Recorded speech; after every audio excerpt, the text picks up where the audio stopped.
Jack hadn't spoken to another soul in 3 years. After the war left him hollowed out and haunted, he'd ridden west until he found land so remote that silence became his only companion. His cabin sat in a valley where the prairie met the mountains, and he preferred it that way. People brought complications, memories, pain.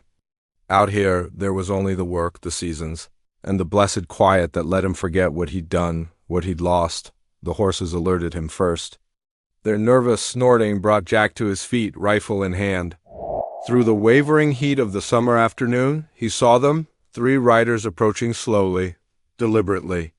His finger moved to the trigger, then stopped. The lead rider carried no weapons in his hands, and on either side of him rode 2 young women. As they drew closer, Jack recognized the traditional clothing, the proud bearing, Comanche, his heart hammered. He'd heard the stories, but in 3 years, he'd never seen anyone cross his land. The older man raised his hand in peace. Jack, uncertain but curious, lowered his rifle slightly. They stopped 20 feet from his cabin, and the chief, for that's clearly what he was, dismounted with careful dignity. He was perhaps 60, his weathered face carrying the weight of difficult decisions. The 2 young women, likely his daughters, remained mounted, their dark eyes watching Jack with a mixture of fear and determination. "You are the one they call Ghost," the chief said in halting English. "The man who lives with shadows." Jack said nothing, unsure how to respond, unsure why they were here. The chief gestured to his daughters. "My people are dying. The soldiers push us further each season. The buffalo disappear. The young men die fighting or waste away on the reservation." Jack felt the familiar guilt rising. He'd worn that uniform once, fought in those campaigns. "Why come here?" he finally asked, his voice rusty from disuse. "Because you are alone. Because you have no tribe," the chief said simply. "And because my daughters need to survive."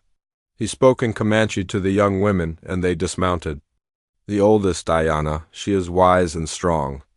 The younger, Natty, she knows plants and healing. I have watched you for 2 seasons. You do not hunt my people. You do not burn the prairie.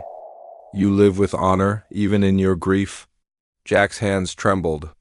"I don't understand what you're asking." The chief met his eyes with unbearable honesty. "I am asking you to teach them your ways, to give them refuge. The soldiers will not look for Comanche women on a white man's ranch. I am asking you to be their bridge to survival when I am gone." He paused and his voice cracked. "I am asking you to let my daughters live." The weight of it nearly brought Jack to his knees. He thought of all the destruction he'd participated in, all the lives destroyed by men like him. And now this man, this father, was entrusting him with his most precious treasures? It made no sense. It was impossible. It was insane. Ayana stepped forward and spoke in careful English. "We will work. We will learn. We will not burden you with our grief if you do not burden us with yours." Something in her eyes reminded Jack of himself. That same desperate need for a reason to keep breathing. Jack looked at them, really looked at them. 2 young women facing an impossible future. A father making an unbearable choice. And himself, a ghost who'd been waiting 3 years for a reason to become human again.